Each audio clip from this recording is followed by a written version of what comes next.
A caminhada de hoje é conhecer esse Museu Solar Monjardim, que está localizado aqui em Vitória, no Espírito Santo, e que era um local que representa aí como funcionava uma residência de uma família abastada, uma família rica de época, uma bela oportunidade de conhecer de forma gratuita esse belo casarão colonial que teve sua construção iniciada na década de 1780.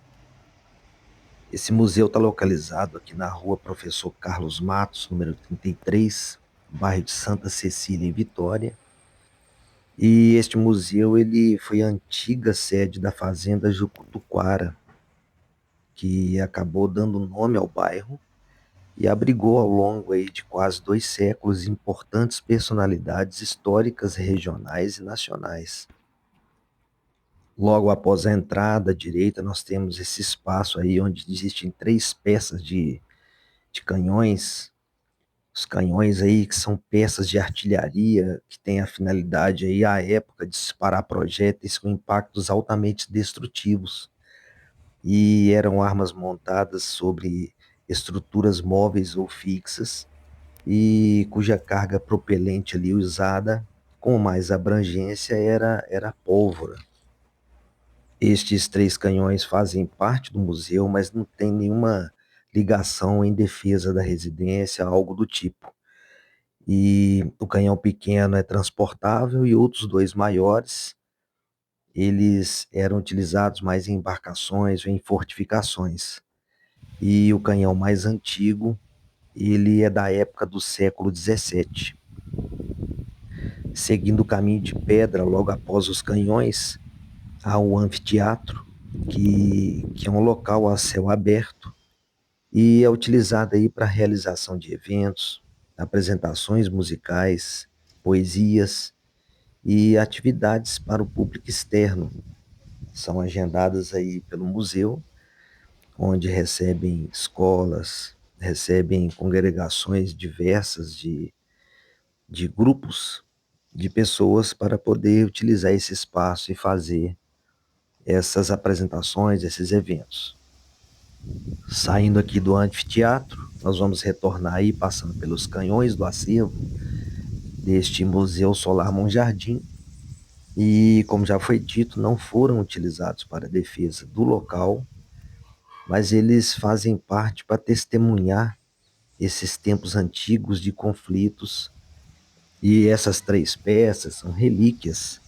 A menor é chamada de Caronada de Munhões, a do meio é um canhão padrão de Armstrong, que é um canhão construído na Inglaterra, e o mais antigo, que é um canhão de tradição fabril, que é um dos canhões de ferro mais antigos remanescentes aí da história do Brasil, provavelmente de fabricação britânica e que remonta ali ao século XVII, em período aí anterior a 1660.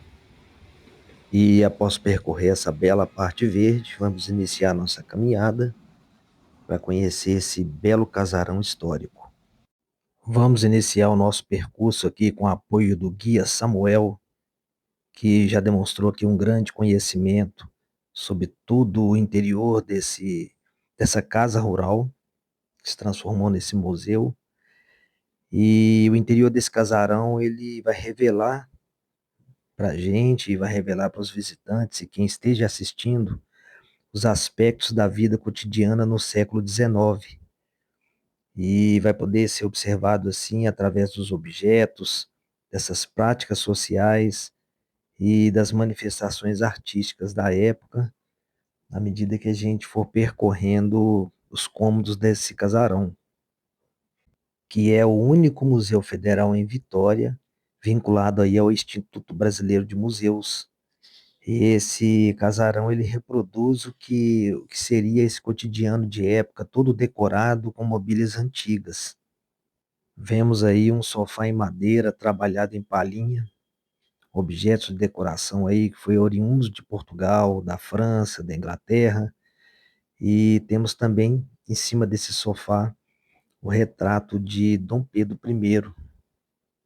Vou virar aqui um pouco para que possa ser vista aí a foto do Barão de Monjardim, que era o proprietário dessa casa e que foi barão por 2 meses e meio, pois ocorreu ali a proclamação da República em 15 de novembro de 1889, e aí ele deixou de ser o barão, o grande governante do estado, com a saída do Império para a proclamação da República.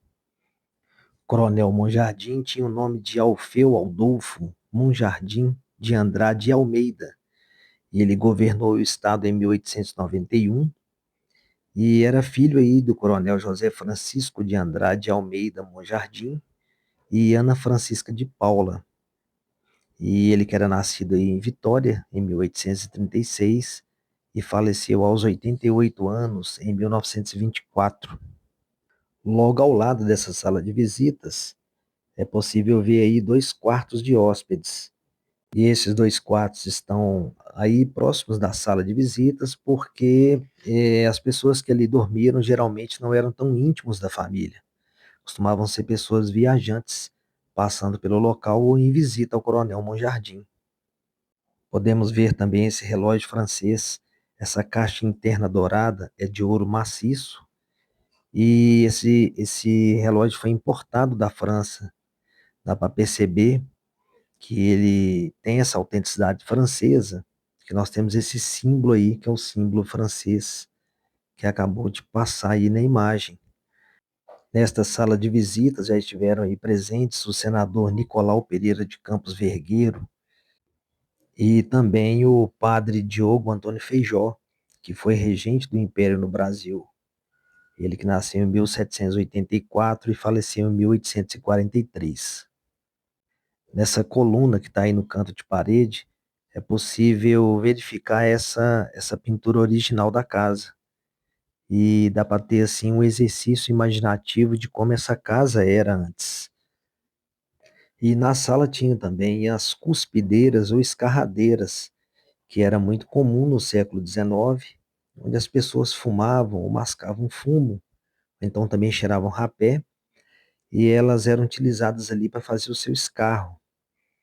E sendo uma peça aí requintada de educação, status, mas que posteriormente ela caiu em desuso vários anos, várias décadas depois, porque perceberam que poderia ser transmissores de doenças, mas que à época era sinônimo aí de higiene.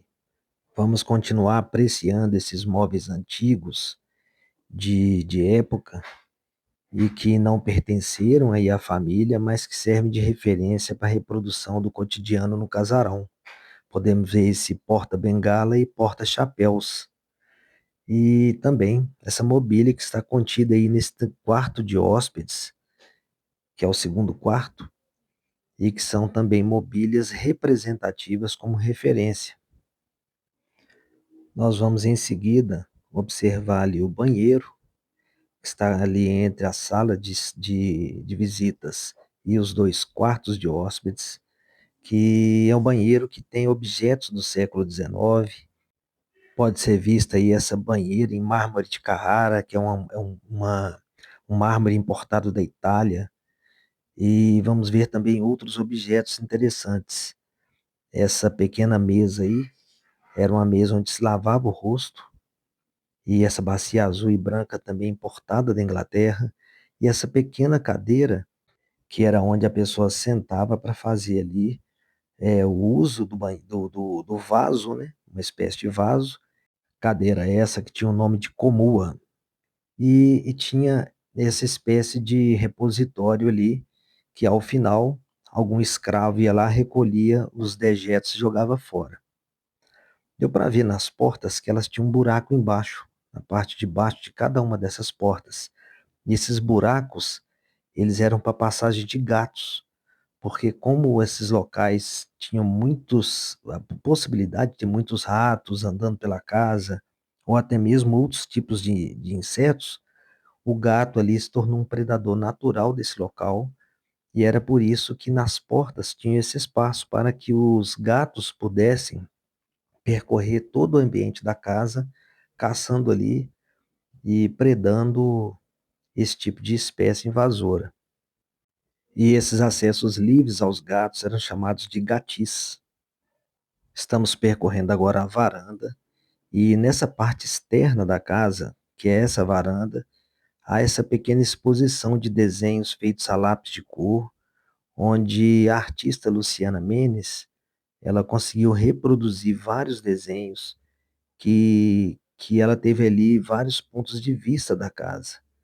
E esses desenhos que ela fez foram doados aí pro museu, e o museu gentilmente colocou essas obras nesse espaço da varanda. Como pode ser vista, essa varanda ela é ampla, e mais do que só uma varanda, ela era um local onde as mulheres elas utilizavam a luz para ler seus livros, fazer bordados e ter esse convívio mais social, familiar. Ela fazia da varanda ali também para fazer algumas brincadeiras com as crianças, e de certa forma também era um local estratégico, pois era possível também enxergar da varanda todas as plantações e uma visão externa da residência.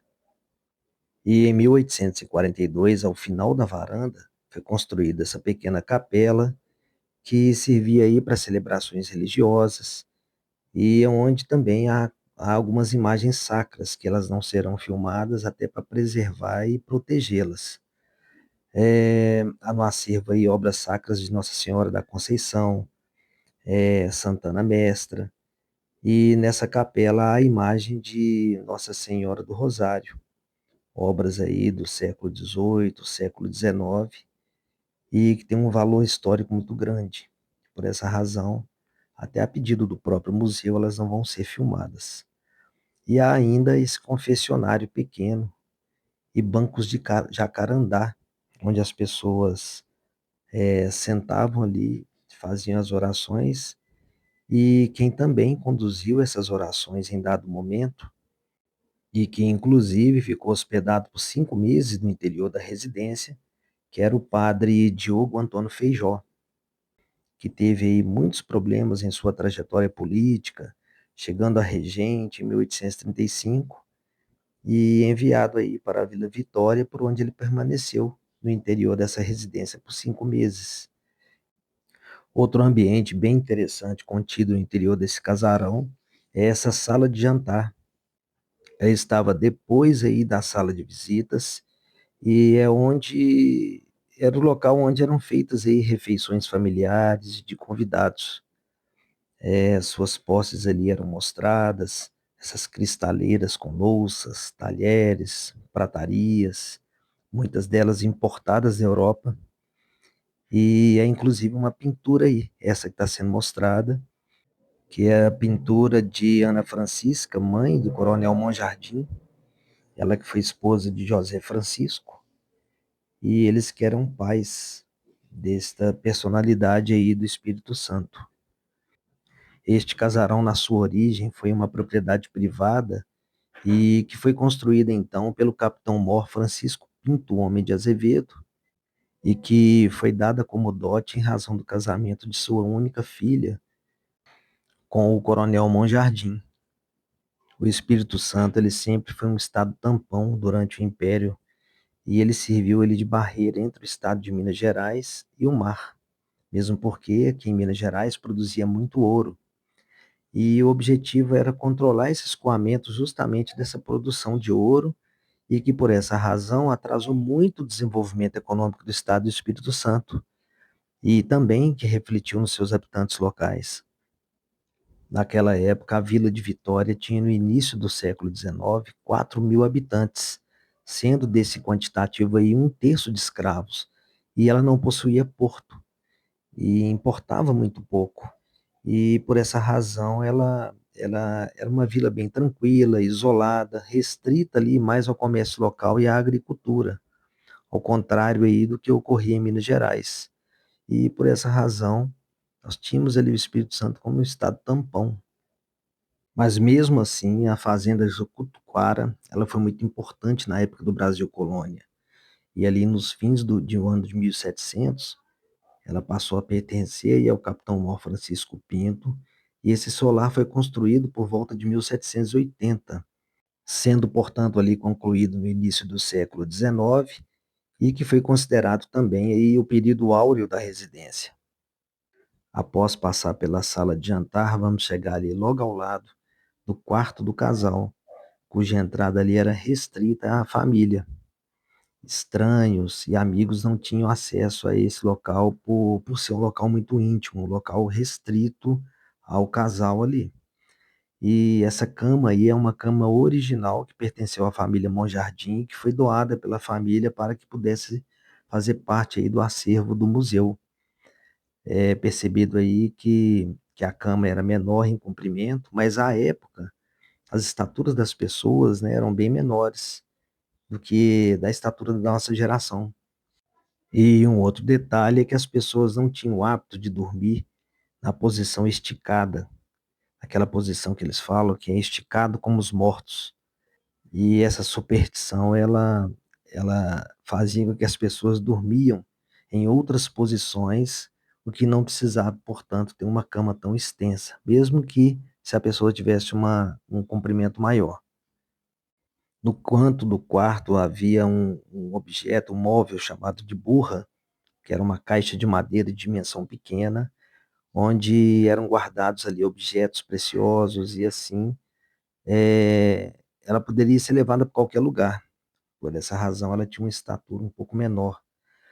E não existiam guarda-roupas como nós temos hoje. Então, esses pequenos maleiros, esses pequenos objetos de madeira eram o que eram substituições aí do que nós temos hoje dos guarda-roupas modernos. Temos o recorte proposital feito pelo museu, onde são mostrados aí como foi feita a construção dessa casa. O primeiro recorte mostra que ela foi feita de pedra, argila, cal e óleo de baleia, e esse segundo aí é feito de pau a pique, que é madeira trançada, cujo espaço ele é preenchido aí com argila. E em seguida nós vamos chegando aqui na parte da cozinha, cujo piso de alvenaria em pedra é original e de lavagem fácil. E nesse interior dessa cozinha nós temos aí diversos utensílios que eram usados pelos trabalhadores que faziam a alimentação da residência. Este casarão ele foi construído próximo ao curso d'água e sofreu por diversas modificações e reformas ali na sua estrutura desde a sua primeira construção. E que teve muita influência aí de casas rurais mineiras e casas rurais paulistas. À época, a fazenda Jucutuquara, ela produzia itens relacionados à agricultura para a sua subsistência. E esses itens incluíam algodão, cana-de-açúcar, mandioca, criação de gado. E tudo isso foi feito com mão de obra escrava, como era costumeiro à época. E a própria casa foi construída com mão de obra escrava. Mas há uma curiosidade bem interessante. Em 1818, o viajante francês Auguste de Sautelets, ele viu o cuidado que Francisco Pinto, um homem de Azevedo, tinha com seus funcionários, que eram os escravos à época. E ele, que era sogro aí do coronel Monjardim, ele tinha com seus escravos ali uma forma de mantê-los unidos. E ele não separava casais, ele dava ali um tratamento especial às escravas que tinham tido bebês, e isso aí estendia até 1 ano de idade, e colocavam elas para fazer apenas o cultivo do algodão, que essas mães então dedicavam ali a esse trabalho mais leve, que era ali uma forma de ser retirada ali daqueles trabalhos mais pesados, e elas faziam essa retirada do algodão, que era a separação aí desses caroços com as mãos, que era um trabalho bem mais tranquilo.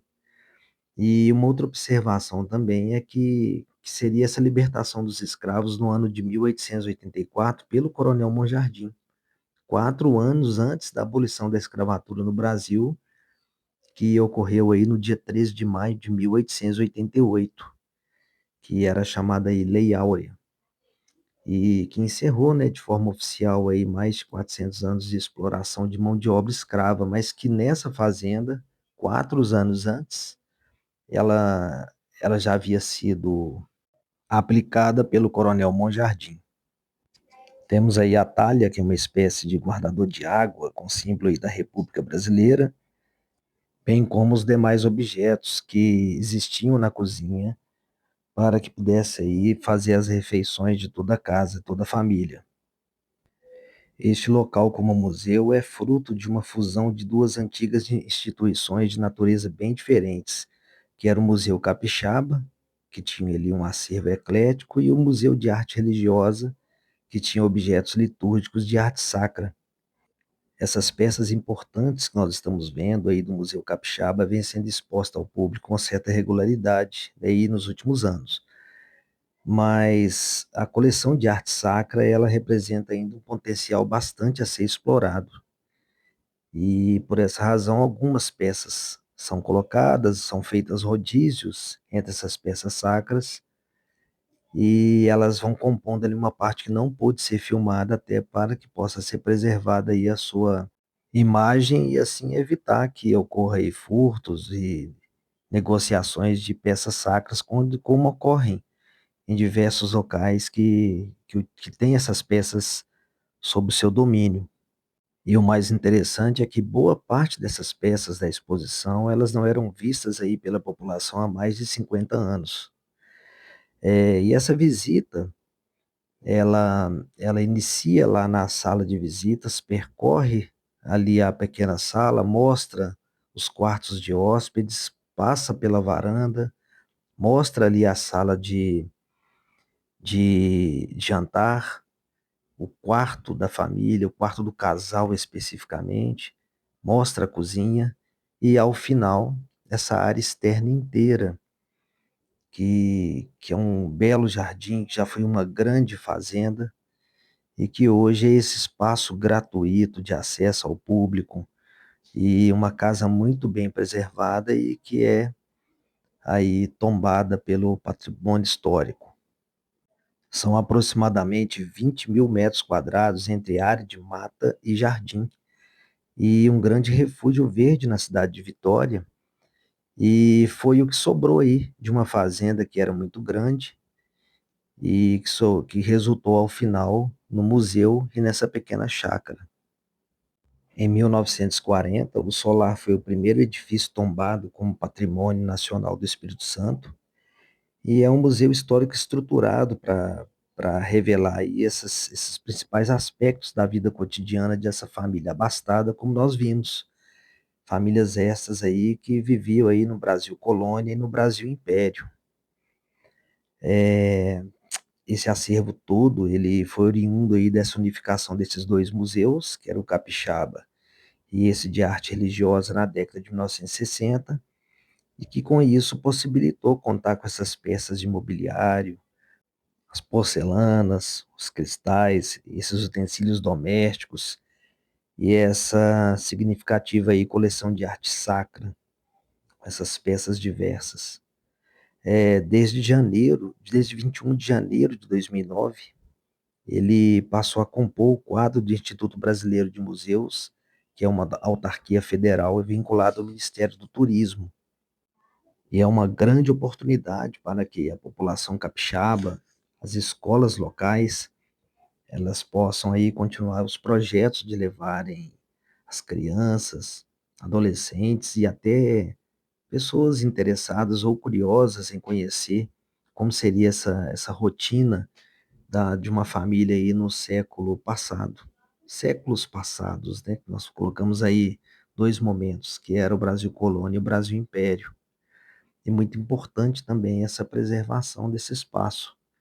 E é por essa razão e com esse objetivo de percorrer exposições, percorrer lugares históricos e também conhecer museus que tenham aí essa peculiaridade de preservação daquilo que já fez parte do nosso passado, e é por essa razão que a gente faz essa visita. Só para complementar, uma curiosidade, que os baús que foram vistos aí no interior dos quartos, eles faziam as vezes dos armários. E essa expressão golpe do baú vem dessa época, porque as esposas elas vinham com os dotes de terras que eram passados para elas pelos seus pais. E os esposos lhe davam ali de presente um baú cheio de roupas, cheios de tecidos importados, mas que com o tempo esse baú eles se acabavam. Só que as terras não, as terras permaneciam e elas aumentavam de valor. E é por essa ocasião que tem essa expressão, golpe do baú. E uma outra curiosidade, a burra, aquela pequena caixa de madeira, de dimensão pequena, onde eram guardados ali itens preciosos, tem uma frase que fala assim: Fulano está com a burra cheia de dinheiro. Era relativa a essa época, porque a burra era essa pequena caixa onde colocava ali os seus bens de altos valores. Então as pessoas às vezes olhavam e falavam: "Ah, fulano está com a burra cheia de dinheiro." Fica, portanto, aqui registrado essa visita nesse lugar histórico para que possa ser assistido por onde você estiver nesse país.